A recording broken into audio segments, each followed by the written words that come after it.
Essa imagem que você está vendo é de uma pessoa em oração, com a palavra de Deus. Parece que a imagem ela diz tudo. E esse tema, Deus sempre ouve e responde à oração, pode nem cair muito bem, porque você pode até pensar assim: poxa, padre, o senhor está dizendo que Deus ouve e responde à oração? E na minha vida parece que isso não está acontecendo. Agora preste atenção no que o padre vai dizer. Deus não é surdo. Então é claro, se você acredita que Deus existe, Ele ouve. E dizer que Deus responde significa às vezes reconhecer a resposta. Que tipo de resposta que Deus está te dando? Talvez até Ele já respondeu. Deus, diz a palavra, Ele favorece os justos. Se você tem a Bíblia, Tiago 5,16: confessai os vossos pecados uns aos outros e orais uns pelos outros para seres curados. Agora, a oração do justo tem grande eficácia. E o que é uma pessoa justa? Aquela pessoa que tem uma vida exemplar, aquela pessoa que segue a vontade de Deus, a justiça de Deus. Ela não se desvia em nada, ela sempre está atenta àquilo que Deus quer. E eu vou perguntar para você assim: você se considera uma pessoa justa? Porque às vezes o silêncio de Deus já está dizendo tudo. Talvez você esteja vivendo numa vida de pecado, uma vida totalmente desregrada, nem consegue ser fiel aos juramentos que você fez, às vezes até diante do altar. Tem gente que promete e não cumpre, que eu sei. E depois às vezes fica brigando com Deus: poxa, mas eu rezo tanto.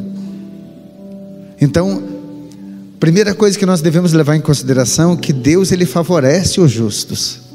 Depois, é justamente esse silêncio de Deus, que às vezes é uma maneira de nos manter no problema, para que a gente possa aprender. Por que tem gente que às vezes está vivendo um sofrimento tão grande, e parece que Deus não cura aquilo? E aí li um livro chamado O Silêncio de Deus. Gente, esse livro foi na minha alma. Padre Gabriele Amorti, um dos padres exorcistas do Vaticano, diz que uma das maneiras de Deus fazer com que a gente aprenda a viver é nos manter no sofrimento. E dói às vezes até para uma mãe e para o pai, quando percebe que tem que manter o filho um pouco no sofrimento, né? Mãe e pai, porque quando você diz: olha, você vai ficar um mês sem videogame, você está mantendo o filho no sofrimento. E Deus às vezes, nesse silêncio dele, Ele está simplesmente nos mantendo no sofrimento. Que escute o que eu vou dizer: é o problema que nós mesmos criamos. Por quê? Porque às vezes a gente não sabe tomar decisões, a gente às vezes faz as coisas erradas e depois a gente vai arcar com as consequências. A grande maioria dos nossos sofrimentos somos nós mesmos que causamos. Tem gente que vem desesperado porque está com câncer, por exemplo, uma doença terrível, mas poxa, fumou a vida inteira, e a gente compra aquela carteira de cigarro, lá está escrito lá: pode matar, isso causa câncer, mostra aquelas imagens terríveis, e a pessoa insiste. Então são sofrimentos que às vezes nós mesmos entramos. Uma pessoa, por exemplo, que está separada. Nunca me esqueço, uma vez um homem brigando, parece que brigando com Deus: padre, eu participo todo noveno com o senhor, não perco uma missa de sexta-feira, estou separado, adianta estar aqui, desculpa falar, padre. E a minha mulher foi embora. Eu disse: mas ela foi embora do nada, sem motivo? Não, sem motivo não. O diabo ajuda a fazer, mas não ajuda a esconder. Todo dia à noite lá, ia dormir no quarto das crianças lá, ó, no celular, conversando com a mulher do departamento. A mulher viu tudo. E aí queria que Deus desse a resposta, do dia para a noite, que a mulher voltasse. Eu disse: se eu conheço a Deus, filho, se prepare para o silêncio. Continue rezando, continue em oração, não deixe de participar das missas, mas esse silêncio vai durar um pouquinho mais, para você aprender, né? Porque senão fica muito fácil. Deus já faz a tua mulher voltar, tudo bem, a tua oração foi ouvida, nossa, que maravilha. E aí, será que você vai aprender? Esse silêncio de Deus fala muito. O silêncio de Deus às vezes é a melhor resposta. E depois outra coisa, quando a gente fala que Deus sempre ouve e responde a oração, é perceber qual é a vontade de Deus. Até vou dizer que talvez Deus já respondeu para você, e você continua aí pensando que a tua oração nem teve efeito nenhum, porque você não consegue entender que a vontade de Deus já foi feita. Você orou tanto para aquela pessoa ser curada, você orou tanto para conseguir aquele emprego, você orou tanto para passar naquele teste, e aí você diz, mas não deu certo. Eu fico pensando, gente, quantas pessoas se passassem em alguns testes por aí, e aquele teste do Detran que você não passa nunca, se for para matar os outros no trânsito, filho, então que Deus continue reprovando um pouquinho mais, né? Jesus, uma certa vez, no sofrimento, pensa no homem que estava sofrendo, porque Jesus sabia que ia parar numa cruz. O Filho de Deus, o justo dos justos, fez uma oração uma certa vez ao Pai. Mateus 26:39, vai ouvindo. Jesus prostrou-se com o rosto por terra. Olha o sofrimento desse homem. Prostrou-se com o rosto por terra e disse, meu Pai, afasta de mim esse cálice. Significa, afasta de mim esse sofrimento. E olha o modo como ele termina a oração. Porém não seja feita a minha vontade, mas a tua. E eu pergunto, o Senhor livrou Jesus da cruz, sim ou não? Não. Foi feita a vontade de Deus. Deus deu uma resposta para a oração. Qual foi a resposta de Deus? Filho, eu preciso fazer a minha vontade. Eu sei que vai doer, mas Deus sabe que o sofrimento, às vezes, que nós estamos vivendo, Ele sabe qual é o fruto que nós vamos colher disso, hein? Deus estava olhando para Jesus naquele sofrimento e quase que dizendo para ele, se você soubesse o que é o paraíso, se você soubesse a alegria que você vai ter depois dessa cruz, você não fazia um pedido desse. Vai ter muita alegria, meu filho. Eu preciso deixar você sofrer isso. E assim às vezes Deus faz com a gente, porque a gente é tão pequeno para entender. Então Deus sempre ouve e responde a oração, mas Deus, Ele favorece os justos.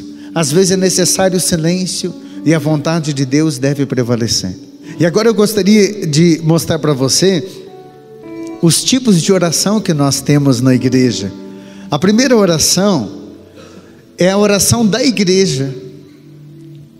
Quando você vem para uma missa, quando você participa de uma novena, quando você está num momento como esse, às vezes tem um cerco de Jericó, você está participando da oração da igreja. E diz a palavra, nada menos do que isso, em Mateus 16, disse o Senhor a Pedro, tudo que ligar na terra será ligado no céu. Significa a força que a igreja tem de levar a oração dos fiéis a Deus. Então talvez você esteja aí dizendo, poxa padre, o senhor disse que Deus favorece os justos, e eu perto dos justos, não estou merecendo muito não. Mas você é inteligente, filho, você é inteligente, filha. Você sabe que aqui tem uma oração poderosa. A igreja tem o poder de ligar. Nós estamos elevando o teu pedido, a tua oração. A própria palavra religião vem do latim religare, significa ligar ao sagrado. Então o primeiro tipo de oração é a oração da igreja. Depois nós temos outro tipo de oração, que é a oração pessoal. Aquela oração que eu faço, diz a palavra em Mateus 6,6, quando orar, entra no teu quarto, fecha a porta e ora ao teu pai, em segredo. Às vezes é só nós mesmos, às vezes é você e Deus. Vai lá no teu quarto, lá conversar com o Senhor. Talvez essa falta de consciência de que Deus ouve a tua oração, de que Deus responde a tua oração, tem levado você a nem rezar mais. E eu pergunto, será que o diabo quer que você ore? Se ele sabe que Deus ouve e que responde? É claro que o diabo não quer. O Catecismo da Igreja, número 2559, diz assim: a oração pessoal é a elevação da alma a Deus. A humildade é o fundamento da oração. Significa, não vem com o narizinho empinado dizendo para Deus, eu quero isso, se o senhor não fizer isso, eu não vou fazer aquilo. Tem gente que até ameaça Deus, né? Não vem com o narizinho empinado. Seja humilde para dizer, seja feita a vossa vontade. Seja humilde para pedir para Deus, hein? E até a humildade para saber o que vai pedir, né? Ai, Senhor, eu quero um carro zero daquele que saiu agora. Humildade, hein? Seja humilde, filho. Peça aquilo que você sabe que é o básico. Estou encerrando. Nós temos depois a oração da intercessão. Por que nós temos aqui na igreja os nossos intercessores que não param de interceder por vocês? E diz aqui a palavra: orai uns pelos outros para serem curados. Tiago 5,16. E aqui nós temos os nossos ministros de cura e libertação. A palavra de Deus diz em 1 Coríntios 12 que é um dom. A uns ele dá o dom de milagres, a outros de curar, outros de governar e outros de orar em línguas. Às vezes o servo está lá, e você diz: nossa, mas eu não entendo nada. Mas eu sinto uma paz quando alguém ora em línguas. Faça o mesmo, filho. A oração em línguas é um dom simples, é o balbuciar, e tem poder. E por fim, a oração com imposição de mãos. Porque diz a palavra assim: esses sinais acompanharão aqueles que creem, imporão as mãos sobre eles e eles ficarão curados. Marcos 16:17. Isso também, através dos ministros de cura e libertação, eles colocam as mãos, impõem as mãos. É um tipo de oração que diz a palavra pode curar. Padre, qual a condição para mim ser curado? Esses sinais acompanharão aqueles que creem. A condição é você crer. A condição é você fielmente crer que Ele é ministro de cura. Eu creio que o Senhor está agindo na minha vida, mas seja feita a tua vontade, Senhor. Põe a mão no teu coração. Posso orar por você? Ô Pai, eu sinto que essa pregação de hoje foi lá na alma desse filho e dessa filha, que talvez precisa voltar a orar mais, a rezar mais. E graças a Deus está numa campanha de oração, pela intercessão de Nossa Senhora, Mãe da Divina Providência, que essa oração possa chegar aos céus e que ele receba a cura física, espiritual e psicológica por Cristo nosso Senhor.